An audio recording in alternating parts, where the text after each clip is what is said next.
विधिमंडळाचं 2 दिवसांचं हिवाळी अधिवेशन मुंबईत सुरू.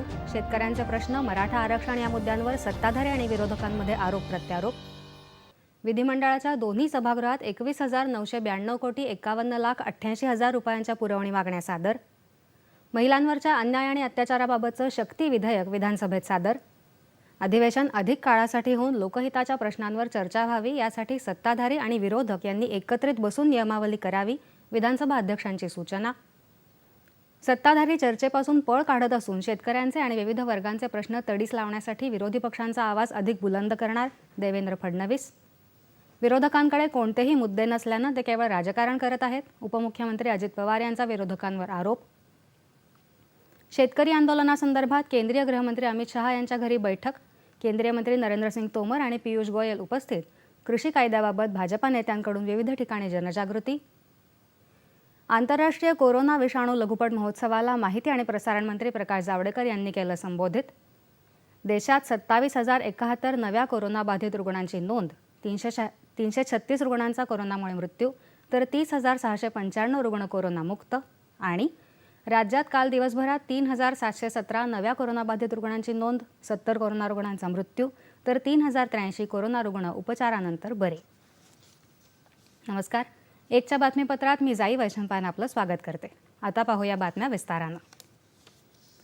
राज्य विधिमंडळाच्या हिवाळी अधिवेशनाला आजपासून मुंबईत सुरुवात झाली. हे अधिवेशन 2 दिवस चालणार आहे. वंदे मातरमनं कामकाजाला सुरुवात झाली.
वंदे मातरम नंतर विधानसभेच्या कामकाजाला सुरुवात झाली.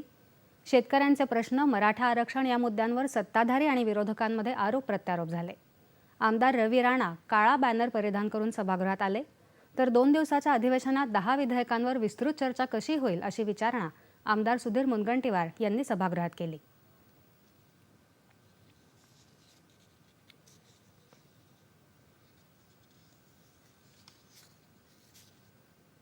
पत्रकार परिषदेमध्ये सत्तारूढ पक्षाचा प्रत्येक नेता हेच सांगताय की कोणत्याही कायद्यावर विस्तृत चर्चा झाली पाहिजे. म्हणजे या हिशोबाने या 10 कायद्यावर 10 दिवस अधिवेशन वाढवावं लागेल. तर आता एकदा आम्हाला हे समजू द्या की अधिवेशन 10 दिवसाचा वाढवण्याचा निर्णय झाला आहे का, नंबर 1.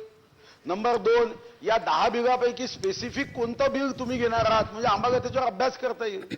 आणि आपण एकदा आता ठरवलंय की कोणतंही विधेयक घाई गर्दीत बिलकुलच मंजूर नाही करायचं. आता घाई गर्दीत मंजूर करायचंच नाही आहे. अभ्यास, चर्चा, डिस्कशन, मुद्दे हे केले पाहिजे. आता मुद्द्याच्या आधारावर विधानसभा चालावी, गुद्द्याच्या आधारावर चालू नये. विधानसभेत आज 21,992 कोटी 51,83,000 रुपयांच्या पुरवणी मागण्या उपमुख्यमंत्री अजित पवार यांनी सादर केल्या. महिलांवर होणाऱ्या अन्याय आणि अत्याचाराबाबत नव्यानं तयार करण्यात आलेलं शक्ती विधेयक गृहमंत्री अनिल देशमुख यांनी विधानसभेत सादर केलं. अध्यक्ष महोदय, मी आपल्या अनुमतीने सन 2020 चे विधानसभा विधेयक क्रमांक 52 महाराष्ट्र अनन्य विशेष न्यायालय शक्ती कायद्याखालील महिलांच्या व बालकांच्या विरुद्धच्या विवक्षित अपराधासाठी विधेयक 2020 मांडतो. विधेयक मांडण्यात भारत भालके, विष्णू सवरा, सरदार तारासिंग, जावेद खान, विनायकराव पाटील, अनंतराव देवसरकर, नरसिंहराव घारफळकर, नारायण पाटील, किसनराव खोपडे, सुरेश गोरे आणि डॉक्टर जगन्नाथ ढोणे या आजी माजी विधानसभा सदस्यांच्या दुःखद निधनाबद्दल त्यांना आदरांजली वाहण्यात येत आहे. मुख्यमंत्री उद्धव ठाकरे यांनी शोकप्रस्ताव मांडला. दरम्यान विधिमंडळ अधिवेशन अधिक काळासाठी होऊन लोकहिताच्या प्रश्नांवर चर्चा व्हावी यासाठी सत्ताधारी आणि विरोधक यांनी एकत्रित बसून नियमावली करावी अशी सूचना विधानसभा अध्यक्ष नाना पटोले यांनी आज केली. कमी काळाचं अधिवेशन लोकशाहीसाठी योग्य नाही अशी भूमिका अध्यक्षांनी मांडली. शेतकऱ्यांचे प्रश्न ऐरणीवर असताना, मराठा आरक्षणाचा प्रश्न ऐरणीवर असताना सरकार पळ काढत आहे असा आरोप विरोधी पक्षनेते देवेंद्र फडणवीस यांनी केला. मुख्यमंत्र्यांनी दिल्ली आणि इतर ठिकाणच्या स्थितीवर बोलण्यापेक्षा महाराष्ट्रावर बोललं पाहिजे असंही फडणवीस म्हणाले. विधान परिषदेत वंदे मातरमनंतर सभापती रामराजे नाईक निंबाळकर यांनी सुरुवातीला संविधानाच्या उद्देशिकेचं वाचन केलं. नवनिर्वाचित सदस्य जयंत आसगावकर, अरुण लाड, अभिजित वंजारी, किरण सरनाईक, सतीश चव्हाण यांचा परिचय विधान कार्यमंत्री अनिल परब यांनी करून दिला. मराठा आरक्षण प्रकरणी मुंबईत आझाद मैदानावर उपोषणाला बसलेल्या उमेदवारांचा मुद्दा विरोधी पक्षनेते प्रवीण दरेकर यांनी उपस्थित केला.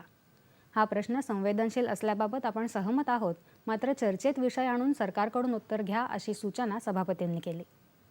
केंद्रानं संमत केलेले कृषी कायदे शेतकरी विरोधी आणि भांडवलदारांना धार्जिणे असल्याचा आरोप शेकापच्या जयंत पाटील यांनी केला.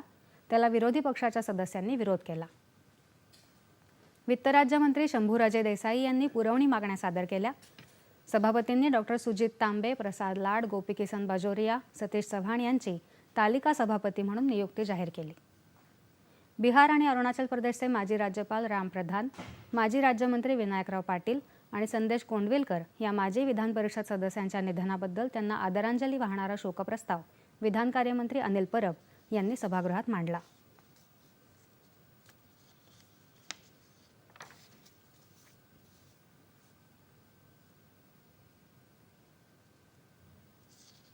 नव्या कृषी कायद्यांसंदर्भात शेतकऱ्यांची भूमिका रास्त असून केंद्र सरकारला प्रश्न न सोडवता चर्चेचं गुऱ्हाळ केवळ सुरू ठेवायचा आहे असा आरोप उपमुख्यमंत्री अजित पवार यांनी केला आहे.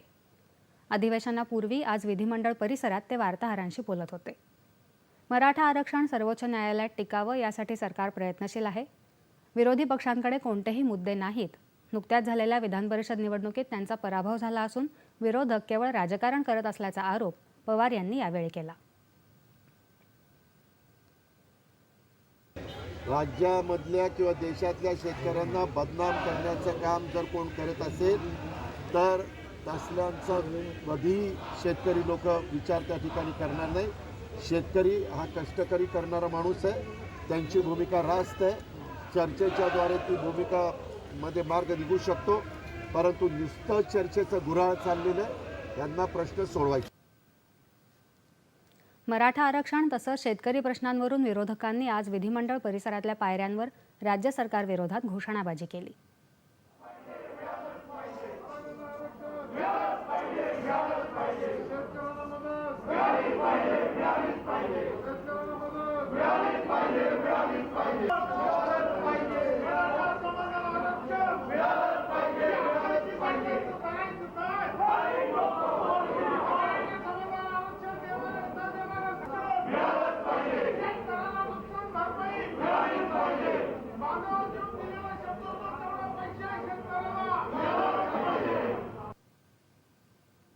राज्यात विविध आवश्यक गोष्टींवर खर्च न करता मंत्र्यांच्या निवासासाठी खर्च करण्यात आले, त्यामुळे सरकारला जनतेच्या हिताची पर्वा नसल्याचा आरोप विधान परिषदेचे विरोधी पक्षनेते प्रवीण दरेकर यांनी केला आहे. आरोग्य विभागावर जे बजेटमध्ये आपण तरतूद केली त्याच्या 50% पण खर्च नाही. वैद्यकीय शिक्षण हे जे महत्त्वाचं खातं जे कोरोनाशी संबंधित आहे, लोकांच्या आरोग्याशी संबंधित आहे, त्याच्यावर साधारणतः 2-1 हजार कोटीच्या आसपास मंजूर करून 900 कोटी पण झाले नाहीत. आणि त्याच्यामुळं कंत्राट धार्जीनं असं हे सरकार आहे. आणि त्याच्यामुळं आपण तर एक छोटंसं टोक या बंगल्याच्या माध्यमातून कंत्राटदारांवर बंगल्यांवर झालेल्या खर्चाचं त्या ठिकाणी सांगितलेलं आहे. मला वाटतं या सरकारला संवेदनाच राहिल्या नाहीत. राज्यात शेतकऱ्यांची स्थिती अत्यंत वाईट असून शेतकऱ्यांचे प्रश्न, मराठा समाजाचे प्रश्न, ओबीसी समाजाचे प्रश्न यापासून सरकार पळ काढत आहे असा आरोप विधानसभेतले विरोधी पक्षनेते देवेंद्र फडणवीस यांनी अधिवेशनापूर्वी वार्ताहरांशी बोलताना केला. विरोधी पक्ष म्हणून या प्रश्नांवर सरकारविरोधात आवाज आणखी बुलंद करणार असल्याचं ते म्हणाले.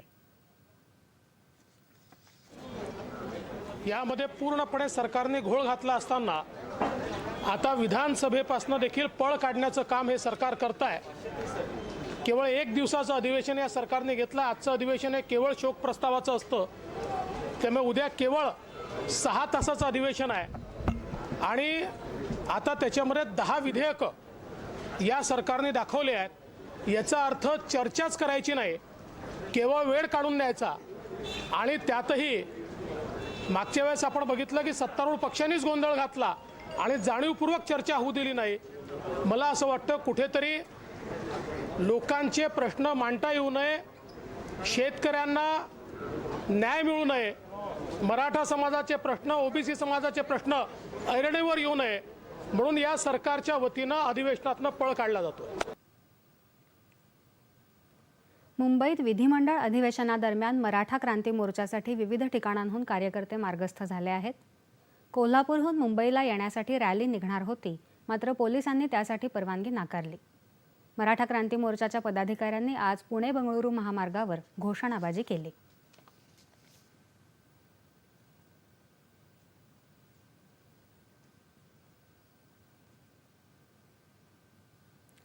(2020) हे वर्ष लक्षात राहिलं ते कोरोनाच्या अभूतपूर्व संकटासाठी.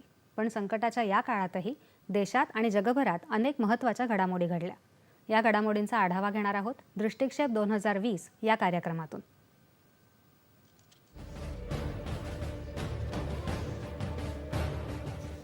जब तक दवाई नहीं तब तक ढिलाई नहीं.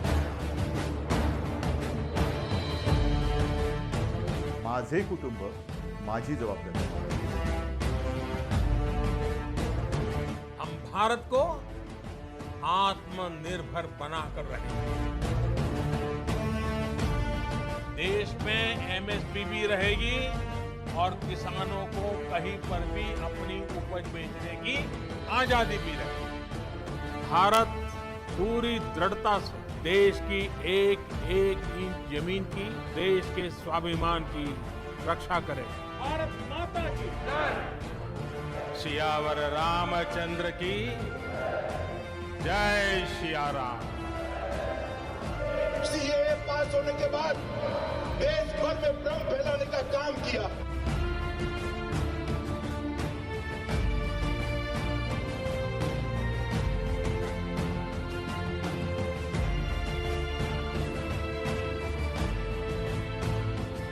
The President-elect of the United States of America, Joe Biden.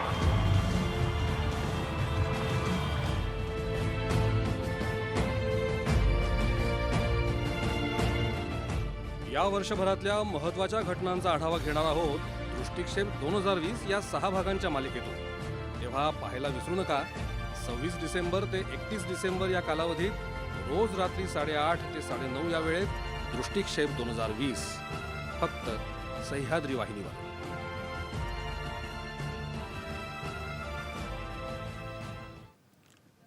शेतकरी आंदोलनासंदर्भात केंद्रीय गृहमंत्री अमित शहा यांच्या घरी आज बैठक झाली. केंद्रीय मंत्री नरेंद्र सिंग तोमर आणि पियुष गोयल या बैठकीत उपस्थित होते. नव्या कृषी कायद्यांसंदर्भात भाजपा नेते देशात विविध ठिकाणी आणि विविध मंचांच्या माध्यमातून जनजागृतीही करत आहेत. केंद्रीय मंत्री रविशंकर प्रसाद यांनी काल बिहारमध्ये किसान चौपालची सुरुवात केली. कृषी कायद्यांबाबत जागरूकता निर्माण करण्यासाठी बिहारमधल्या प्रत्येक जिल्ह्यात 25 डिसेंबरपर्यंत किसान चौपालचं आयोजन करण्यात येत आहे. देशभरातल्या विविध निवडणुकांमध्ये जनतेनं विरोधी पक्षांना नाकारलं आहे, त्यामुळे स्वतःचं अस्तित्व टिकवण्याचा प्रयत्न म्हणून विरोधी पक्षनेते कायद्याला विरोध करत आहेत असा आरोप प्रसाद यांनी पाटणा इथल्या बख्तियारपूरमध्ये केला. उत्तर प्रदेशचे मुख्यमंत्री योगी आदित्यनाथ यांनी मेरठमधल्या एका कार्यक्रमात कृषी कायद्यांबाबत भूमिका मांडली. पंतप्रधान मोदी यांच्या नेतृत्वाखालचं सरकार आणत असलेले कायदे शेतकऱ्यांचं उत्पन्न दुप्पट करण्यात उपयुक्त ठरत असल्याचं ते म्हणाले. दरम्यान उत्तराखंडमधल्या शेतकरी नेत्यांनी काल केंद्रीय कृषी मंत्री नरेंद्र सिंग तोमर यांची भेट घेतली. नव्या कृषी कायद्यांना त्यांनी पाठिंबा व्यक्त केला. केंद्रीय कृषी राज्यमंत्री कैलाश चौधरी यांनीही या कायद्याबाबत शेतकऱ्यांनी कुठलेही गैरसमज बाळगू नयेत असं आवाहन केलं आहे. यहाँ पर जो किसान आए देश भर से, उन्होंने सबने जो हमारे तीनों बिल हैं उनका समर्थन किया है और उन्होंने इस बात का भारत सरकार की तारीफ की है कि ये बिल है वो किसान हित के हैं और आने वाले समय में किसान को आजादी देने वाले बिल हैं. और लगभग 30-40 साल से ये मांग थी कि देश का किसान कब आजाद होगा, कब अपनी मनचाही स्थान पर और मनचाही रेट के ऊपर बेच सकेगा। तो ये इन तीनों बिलों के माध्यम से ये मांग पूरी हुई है। कॉन्ट्रैक्ट फार्मिंग के अंदर आपने कहा कि कॉरपोरेट जगत के लोग आएंगे, जमीन को हथिया लेंगे। इस कानून के अंदर स्पष्ट है कि जो एग्रीमेंट होगा वो सिर्फ और सिर्फ फसल का होगा, न कि जमीन का होगा। तो फिर कहाँ इसमें कॉरपोरेट जगत का विषय है? ये बिल प्योरली किसानों के लिए बना है। तो मेरा तो यही कहना है कि किसानों को 2 कदम आगे बढ़ना चाहिए और इस बिल का समर्थन करना चाहिए, और निश्चित रूप से कुछ उसका अगर उनको संशोधन की अगर लगता है तो उसके लिए भारत सरकार तैयार है। राज्यातही भाजपा नेते पुणे, जालना, वर्धा अशा विविध ठिकाणी पत्रकार परिषदांच्या माध्यमातून कृषी कायद्यांविषयी जनजागृती करणार आहेत. देशात गेल्या 24 तासात 27,071 नव्या कोरोनाबाधित रुग्णांची नोंद झाली, तर 336 रुग्णांचा कोरोनामुळे मृत्यू ओढवला. तसंच 30,695 रुग्ण कोरोनामुक्त होऊन घरी परतले. सध्या 3,52,586 कोरोनाबाधितांवर उपचार सुरू आहेत. देशभरात उपचार घेत असलेल्या कोरोनाबाधित रुग्णांचं प्रमाण एकूण रुग्णसंख्येच्या 3.57% आलं आहे. आतापर्यंत देशभरातले एकूण 93,88,159 रुग्ण कोरोनामुक्त झाले असून कोरोना रुग्ण बरे होण्याचं प्रमाण वाढून आता 94.98% पोहोचलंय. देशातली कोरोनामुळे मरण पावलेल्यांची एकूण संख्या 1,43,355 वर पोहोचली आहे. सध्या देशाचा कोरोना मृत्यू दर 1.45% स्थिर आहे.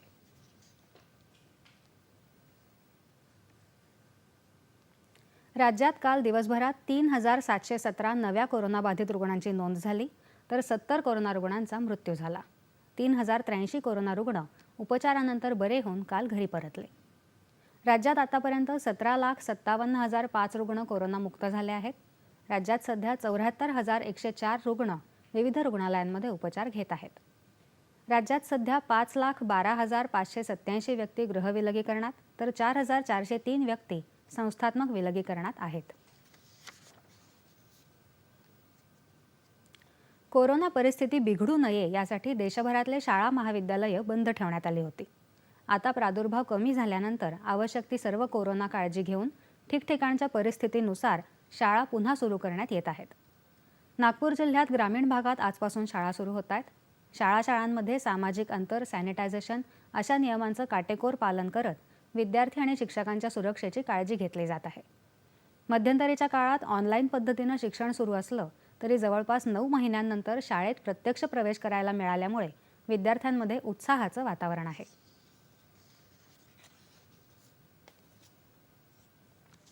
भारतानं कोविड स्थितीचं इतर देशांच्या तुलनेत अधिक चांगलं व्यवस्थापन केल्याचं माहिती आणि प्रसारण मंत्री प्रकाश जावडेकर यांनी म्हटलं आहे. आंतरराष्ट्रीय कोरोना विषाणू लघुपट महोत्सवाला त्यांनी आज संबोधित केलं. कोरोनावर 108 देशांमध्ये 2,800 चित्रपट तयार झाले असल्याची माहिती त्यांनी यावेळी दिली. लोकांनी घरातच राहून सामाजिक माध्यमांवरून मोठ्या प्रमाणात लघुपटांचा आस्वाद घेतल्याचं त्यांनी सांगितलं.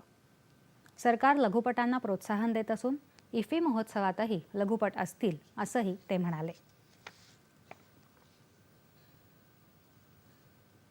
देशात निरनिराळ्या राज्यांमध्ये नुकत्याच झालेल्या निवडणुकांच्या निकालांवरून पंतप्रधान नरेंद्र मोदी यांच्या नेतृत्व आणि धोरणांवरचा जनतेचा गाढ विश्वास पुन्हा एकदा सिद्ध झाला आहे, असं प्रतिपादन केंद्रीय माहिती आणि प्रसारण मंत्री प्रकाश जावडेकर यांनी केलं आहे. ते काल नवी दिल्लीत प्रसारमाध्यमांशी बोलत होते. शेतकरी, आर्थिक दुर्बल गट, शहरी आणि ग्रामीण जनता असे विविध स्तरातले लोक पंतप्रधानांच्या विकास कार्यक्रमांना पाठिंबा व्यक्त करत आहेत, असंही त्यांनी अधोरेखित केलं. आसाममधल्या बोडोलँड प्रादेशिक परिषदांच्या निवडणुकांमध्ये भाजपाला मिळालेल्या यशाचा त्यांनी विशेष उल्लेख केला. बिहार विधानसभा निवडणुकीसह काही राज्यातल्या पोटनिवडणुका, तेलंगण, लडाख आणि राजस्थानमधल्या स्थानिक स्वराज्य संस्थांच्या निवडणुकांमध्येही भाजपाला स्पष्ट जनादेश मिळाला असल्याचं ते म्हणाले.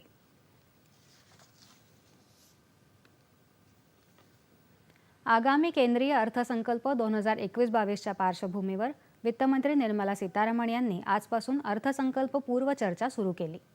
त्या आज देशातल्या आघाडीच्या उद्योजकांशी चर्चा करत आहेत. दूरदृश्य प्रणालीच्या माध्यमातून या चर्चा होत आहेत. दरम्यान सीतारामन यांनी आत्मनिर्भर भारताच्या 3 पॅकेजच्या संबंधित मंत्रालय आणि विभागाच्या सचिवांसोबत व्यापक आढावा घेतला आहे.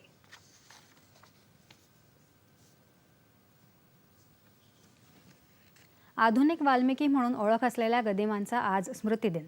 चतुरस्र प्रतिभेचे धनी असलेल्या गदी माडगुळकरांनी लेखक, कवी, गीतकार अशा विविधांगी भूमिकांमध्ये मराठी सांस्कृतिक विश्वावर आपला ठसा उमटवला आहे.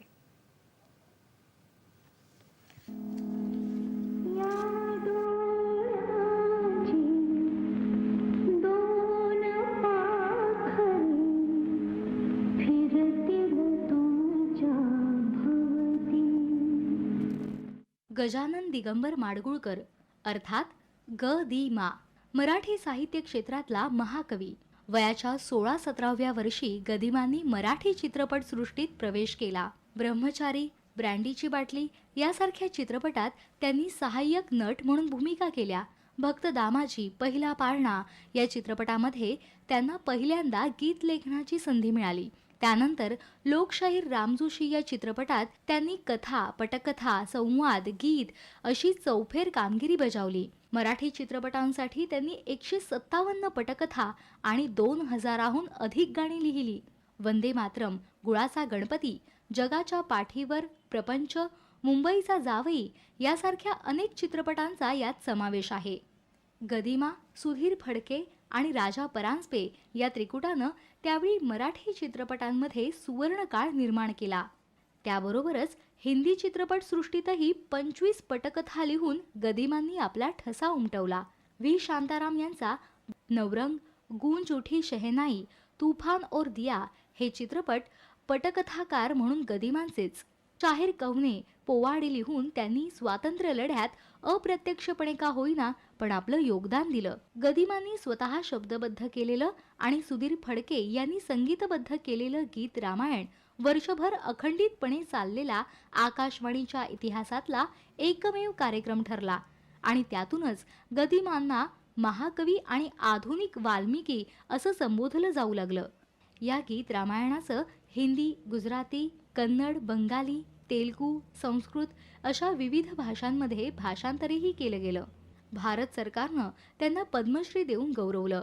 संगीत नाटक अकादमी आणि विष्णुदास भावे सुवर्णपदक पुरस्कार अशा अनेक पुरस्कारांचे ते मानकरी ठरले. सहज सोपे शब्द, भावसंपन्न आणि मनाला साथ घालणाऱ्या गीतरचनांमुळे आजही गदिमा मराठी रसिकांच्या मनात अजरामर आहेत. ज्येष्ठ कुस्तीपटू आणि पहिले हिंदकेसरी श्रीपती खंचनाळे यांचं आज पहाटे कोल्हापूर इथं वृद्धापकाळानं निधन झालं. ते 86 वर्षांचे होते. श्रीपती खंचनाळे गेल्या काही दिवसांपासून आजारी होते. त्यामुळे कुटुंबियांनी त्यांना शहरातल्या खासगी दवाखान्यात उपचारासाठी दाखल केलं होतं. 1951मध्ये खंचनाळे यांनी पहिल्यांदा पंजाब हिंद केसरीची गदा पटकावून कोल्हापूर जिल्ह्याचं नाव उज्ज्वल केलं. त्याच वर्षी त्यांनी कराड इथं झालेल्या महाराष्ट्र केसरीचाही किताब पटकावला. 1958, 1962 आणि 1965 साली झालेल्या ऑल इंडिया चॅम्पियन स्पर्धाही त्यांनी जिंकल्या होत्या. श्रीपती खंचनाळे यांची कुस्तीतली जडणघडण कोल्हापुरातल्या शाहूपुरी तालमीत झाली. त्यांच्या पार्थिवावर दुपारी 2च्या सुमाराला अंत्यसंस्कार होणार आहेत. राज्यपाल भगतसिंग कोश्यारी यांनी खंचनाळे यांच्या निधनाबद्दल दुःख व्यक्त केलं असून त्यांना आदरांजली वाहिली आहे. हवामान. अरबी समुद्रात निर्माण झालेल्या कमी दाबाच्या पट्ट्याचा परिणाम राज्यातल्या विविध भागांमध्ये दिसून येत आहे. मुंबईसह ठाणे आणि नवी मुंबईमध्ये काल रात्री आणि आज सकाळी पाऊस झाला. मात्र अनेक ठिकाणी पावसानं आता उघडीप घेतली आहे. राज्यात आजही पश्चिम महाराष्ट्र, विदर्भ आणि कोकणात काही ठिकाणी पावसाच्या हलक्या सरी बरसण्याची शक्यता हवामान विभागानं वर्तवली आहे. दूरदर्शनच्या सह्याद्री वाहिनीवरच्या आपल्या बातम्यांचं थेट प्रसारण आपण DD सह्याद्री न्यूज या यूट्यूब चॅनलवर पाहू शकता. तसंच ताज्या बातम्या जाणून घेण्यासाठी @TD सह्याद्री न्यूज या ट्विटर हँडलला जरूर फॉलो करा. शेवटी ठळक बातम्या पुन्हा एकदा. विधिमंडळाचं 2 दिवसांचं हिवाळी अधिवेशन मुंबईत सुरू. शेतकऱ्यांचे प्रश्न, मराठा आरक्षण या मुद्द्यांवर सत्ताधारी आणि विरोधकांमध्ये आरोप प्रत्यारोप. विधिमंडळाच्या दोन्ही सभागृहात 21,992 कोटी 51,88,000 रुपयांच्या पुरवणी मागण्या सादर.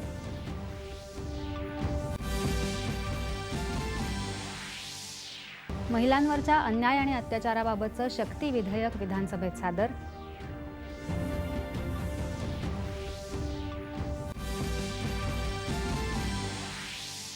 अधिवेशन अधिक काळासाठी होऊन लोकहिताच्या प्रश्नांवर चर्चा व्हावी यासाठी सत्ताधारी आणि विरोधक यांनी एकत्रित बसून नियमावली करावी, विधानसभा अध्यक्षांची सूचना. सत्ताधारी चर्चेपासून पळ काढत असून शेतकऱ्यांचे आणि विविध वर्गांचे प्रश्न तडीस लावण्यासाठी विरोधी पक्षांचा आवाज अधिक बुलंद करणार, देवेंद्र फडणवीस. विरोधकांकडे कोणतेही मुद्दे नसल्यानं ते केवळ राजकारण करत आहेत, उपमुख्यमंत्री अजित पवार यांचा विरोधकांवर आरोप.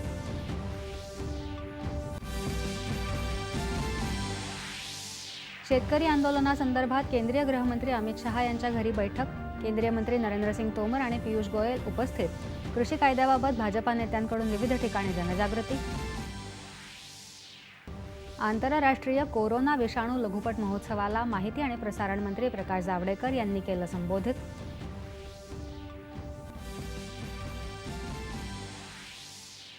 देशात 27,071 नव्या कोरोनाबाधित रुग्णांची नोंद, 336 रुग्णांचा कोरोनामुळे मृत्यू, तर 30,695 रुग्ण कोरोनामुक्त.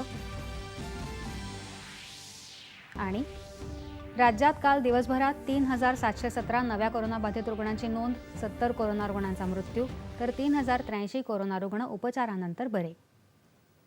याबरोबरच हे बातमीपत्र संपलं. पुन्हा भेटूया संध्याकाळी 4:30 वाजता पुढच्या बातमीपत्रात आपल्या सह्याद्री वाहिनीवर. कोरोनापासून बचाव करण्यासाठी सुरक्षित अंतर राखा, हात स्वच्छ धुवा आणि मास्क व्यवस्थित लावा. नमस्कार.